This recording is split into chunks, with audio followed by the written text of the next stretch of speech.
Jadi kalau misalkan kalian klik video ini, berarti kalian pengen bikin novel ya, jelas dong. Ini judulnya adalah cara bikin novel ya, jelas kalian pengen tahu cara bikin novel lah. Dan mungkin kebanyakan dari kalian pengen bikin novel dengan motivasi yang lain-lain, mungkin untuk uang, mungkin untuk seni, untuk biar bikin eh, artistik kalian gitu, jiwa artistik kalian buat menulis. Tapi sebenarnya nggak apa-apa kalau misalkan kalian pengen duit, alasan apapun sebenarnya nggak masalah. Gue nggak peduliin, gue cuma pengen kasih tahu cara buat bikin novel berdasarkan pengalaman gue. Dan gue perlu kasih tahu, gue nggak pernah nge-publish novel, gue cuma bikin beberapa manuskrip. Dan gue pernah ngirim satu manuskrip ke Gramedia dan itu ditolak. Jadi ya kalian bisa tahu lah kalau misalkan gue adalah orang yang tepat untuk ngasih tahu kalian cara bikin novel. Jadi inilah caranya. Yang pertama itu kalian harus tahu kalau misalkan ada dua jenis penulis. Yang pertama itu adalah plotter, yang dimana dia yang ngerencanain ceritanya dari awal sampai akhir kayak Brandon Sanderson, yang bisa kalian lihat dari ilustrasi indah yang udah gue gambar ini. Dan yang kedua adalah penser, yang dimana dia tuh nulis cerita tanpa outline, tanpa rencana, langsung aja, asal tanpa outline, langsung ngetik, muntahin aja apapun ke dalam kertas, apapun ke dalam laptop atau HP atau apapun media yang kalian pakai buat nulis. Dan sebenarnya di cara ketiga yaitu campuran dari keduanya, yang dimana dia tuh udah tahu awal sampai akhir atau beberapa titik-titik poin di cerita-ceritanya, habis itu dia ya kayak nulis asal sampai ke checkpointnya. Tapi ya gue nggak bakal bahas itu karena gue nggak mau bikin video ini terlalu panjang. Jadi ya cara yang pertama adalah plotter. Gue nggak bakal terlalu ngejelasin banyak tentang plotter. Gue udah pernah coba buat pakai cara plotter buat bikin cerita. Dan ya sebenarnya gue punya beberapa kesenangan lah, kayak ya sebenarnya ceritanya bagus-bagus aja gue bikin ya, ceritanya ya ada beberapa yang bagus, ada yang beberapa jelek, dan mungkin ceritanya jelek gara-gara guanya aja yang gak jago buat nulis, bukan gara-gara caranya ya. Dan dari pengalaman gue nulis dengan cara plotter, ada beberapa tips yang bisa gue kasih ke kalian. Yang pertama itu kalian harus ada notes atau kayak notebook lah di HP kalian, atau kayak physical juga bisa. Sebenarnya nggak apa-apa apapun. Kalau misalkan kalian nggak nyaman dengan HP, takutnya kalian lupa, ya nggak apa-apa pakai buku aja. Pokoknya kalian harus nulis setiap ide, setiap apapun yang ada di pikiran kalian dalam notes. Karena kalau misalkan lupa, nanti kalian bakal aduh gimana. Pokoknya habis kalian, misalkan kalian pengen tidur terus dapat ide, langsung catat itu idenya, langsung catat di notes kalian jelasin kayak gimana cara ini. Kalau jangan terlalu ambigu, karena nanti kalau misalkan keesokan harinya kalian ngeliat notes lagi, kalian lupa, mampus lah kalian. Jadi kalian harus bener-bener ngedetail ide kalian tuh kayak gimana, eksekusinya kalian gimana, segala macamnya. Pokoknya ya tuangin aja segalanya ke dalam notebook kalian. Terus yang kedua ya tentunya kalian harus bikin outline, namanya juga plotter, yang berupa scene-scene atau adegan-adegan. Jadi kalau aku saranin kalian pakai sticky notes. Kalau aku saranin outline ini harus pakai fisikal. Kalau misalkan kalian pengen bikin kayak doc, sebenarnya ada beberapa aplikasi yang bikin outline sendiri sebenarnya, atau karakter sheet lain. Mungkin kalian bisa, tapi kalau gue saranin pakai fisikal aja, bener-bener di dunia nyata kalian catat. Kalau gue saranin kalian pakai sticky notes, jadi di papan tulis atau di dinding kalian tempelin sticky notes yang isinya tuh bab-bab, chapter-chapter atau scene-scene yang ada di dalam novel kalian atau cerita kalian, dan kalian jelasin apa aja scene-nya, apa aja karakternya. Habis itu kalian juga harus tahu ada yang namanya karakter sheet, ya dimana kalian harus nulis kayak apa motivasi dari karakter ini, kenapa karakter ini ngelakuin itu, apa ya, keadaan psikologis, keadaan mental dia, apa yang dia sukai, siapa cewek yang dia sukai, siapa yang cowok dia sukai, apa aja makanan favorit dia, segala macam. Dan pokoknya kalian ditulis detail aja karakter sheet kalian. Habis itu ya untuk revisi draft 1 kalian fokus pada plot. Nah ini adalah cara yang paling unik. Ini gue juga udah pernah pakai dan lumayan efektif. Kalian coba buat nulis untuk draft 1 kalian pakai format screenplay. Kalian coba pokoknya fokus buat ngebikin plot gitu loh. Kalian habis kalian udah bikin outline-nya, kalian coba tes ini outline-nya tuh beneran bisa atau enggak. Jadi di draft 1 kalian kan bakal capek ya kalau misalkan kalian pakai format novel biasa kayak paragraf per paragraf. Screenplay itu bener-bener bikin kayak jadi blueprint buat novel kalian. Kayak novel itu adalah film kalian, dan kalau screenplay ini ya cuman blueprint doang gitu, cuman naskah dari novel gitu loh. Nah, jadi di sini kalian bisa nulis kayak struktur doang, kerangka dari cerita kalian fokusin, kalian kayak bener-bener kuatin kerangka kalian dengan format screenplay ini. Nah, habis dari draft kedua kalian boleh pakai format novel biasa yang paragraf yang menjorok ke dalam, kalian fokusin kepada prosa. Terus draft ketiga ini gue saranin kalian pakai format drama kayak play. Jadi kalau misalkan ayah titik 2 terus ada dialog. Nah, kalau misalkan kalian pengen fokusin ngefokusin ngehalusin dialog kalian pakai format itu aja, pakai format play supaya ya kalian nggak usah ngurusin prosa segala macam. Dan habis itu draft 4, draft 5 dan segala macam kalian baru gabungin semuanya dan kalian revisi aja gitu.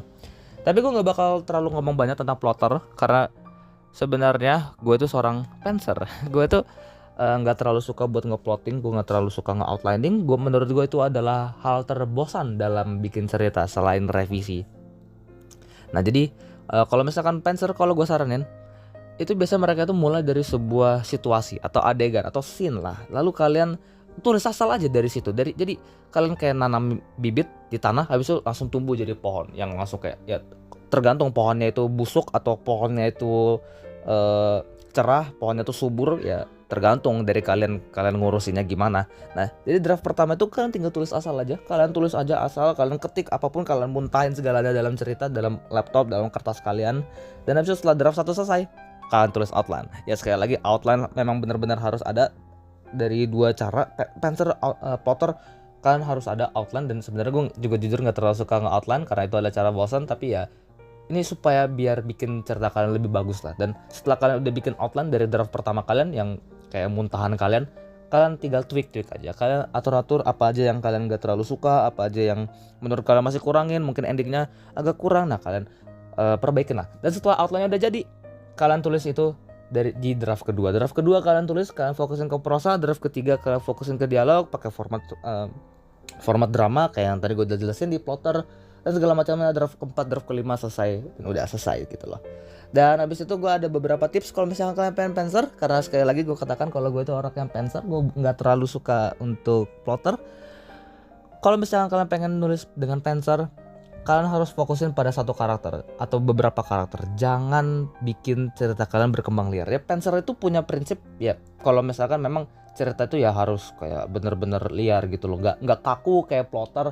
Dan memang ya biarin aja mengalir secara natural. Tapi kalian juga harus hati-hati. Kalian jangan sampai bikin cerita kalian itu lepas kendali kalian. Kalian ya nggak apa-apa, kalian atur aja biar lebih asik ceritanya, lebih menegangkan, lebih entertaining lah. Tapi kalian harus bener-bener ngekontrol cerita kalian dengan bagus. Karena kalau misalkan cerita kalian bener-bener berkembang luas, kayak jadi balon kayak mengembang, habis itu nggak terkendali, kalian bakal bingung gimana cara buat bikin endingnya, gimana caranya bikin ending yang memuaskan. Dengan sekarang kalian udah punya 15 subplot, 100 karakter yang masing-masing punya karakter arc-nya sendiri-sendiri, dan kalian harus bikin ending yang entah bagaimana bisa menyelesaikan semuanya ini gitu. Dan itu bakal bener-bener bikin hal yang membebani kalian kalau misalkan kalian merupakan penulis awal-awal gitu loh.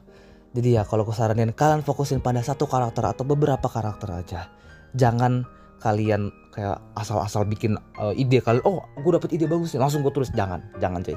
Habis itu cara kedua, jangan asal bikin karakter baru kalau kalian bisa pakai karakter yang udah ada. Jadi maksud gue gini, kalau misalkan kalian ada karakter MC kalian, main karakter kalian pengen bikin mentor gitu loh buat dia, gue saranin jangan kalian langsung bikin kayak, oh gue pengen bikin karakter baru nih, dia kayak penyihir dari tahun lalu. Enggak, jangan. Kalian kalau aku saranin kalian coba pakai karakter yang udah kalian bikin. Kayak misalkan sebelumnya kalian udah nge-introduce, kayak udah ngenalin karakter guru gitu loh. Nah kalian coba bikin guru ini mentornya si karakter baru ini. Jadi kalau kesaranin kalian bikin kayak notes. Ya sekali lagi notes sebenarnya benar-benar penting di keduanya. Notes tentang karakter yang udah kalian bikin, kayak karakternya siapa. Nggak terlalu detail seperti karakter sheet di plotter. Kalian cuma tulis aja nama di karakternya apa, kerja di apa, karakternya apa, kerjaan dia apa. Dan habis itu kalau misalkan kalian ada hasrat atau kayak insting kalau misalkan kalian harus bikin karakter baru, kalian coba cek notes kalian, apakah ada karakter yang bisa kalian pakai untuk mengisi peran yang pengen kalian tulis di dalam cerita kalian gitu loh, supaya ceritanya nggak mengembang lagi gitu loh, nggak makin mengembang, ceritanya nggak makin luas, nggak bikin membuat kalian kebanyakan beban gitu loh. Nah sekarang gue bakal bahas dari kedua cara itu yang mana cara yang terbaik. Dan gue bisa bilang kalau misalkan gue adalah orang terbias, orang yang paling tidak bisa dipercaya dalam soal ini, karena gue merupakan seorang penser. Jadi gue dapat berkata penser adalah cara terbaik dalam menulis. Kenapa? Karena penser bakal bikin cerita kalian jauh lebih asik. Dan gue adalah orang yang percaya kalau misalkan plot sebenarnya gak terlalu pengaruh. Jadi ya Ya kalau misalkan kalian percaya juga kayak gitu, Pencer adalah jalannya. Dan kalau misalkan kalian ngaku kalau misalkan plot itu adalah hal yang terbaik, kalau ya nggak apa-apa sih sebenarnya, plotter juga nggak apa-apa kalian. Tapi ya Pencer, kalau misalkan kalian plotter, cerita kalian bakal biasa-biasa aja, bakal klise, dan sebenarnya nggak apa-apa itu sebuah. Tapi kalau misalkan kalian bener-bener pengen bikin cerita yang kayak luas, yang wow gitu, menurut gue Pencer adalah cara yang lebih terbaik sebenarnya. Kalau misalkan plotter mungkin agak terlalu bosan buat gue gitu loh. Dan gue mungkin ada ya sebenarnya cara Pencer adalah untuk orang yang ADHD, orang-orang yang kayak mudah bosan, yang nggak pengen ngerencanain, yang nggak mau ngelaluin jalan yang membosankan. Dari revisi sebenarnya outline itu termasuk sebenarnya dengan revisi gitu, sama aja gitu loh. Jadi ya kalian bisa pakai cara Pencer. Tapi sebenarnya ini adalah hal yang tersusah. Kalau misalkan kalian seorang plotter, kalian coba Pencer.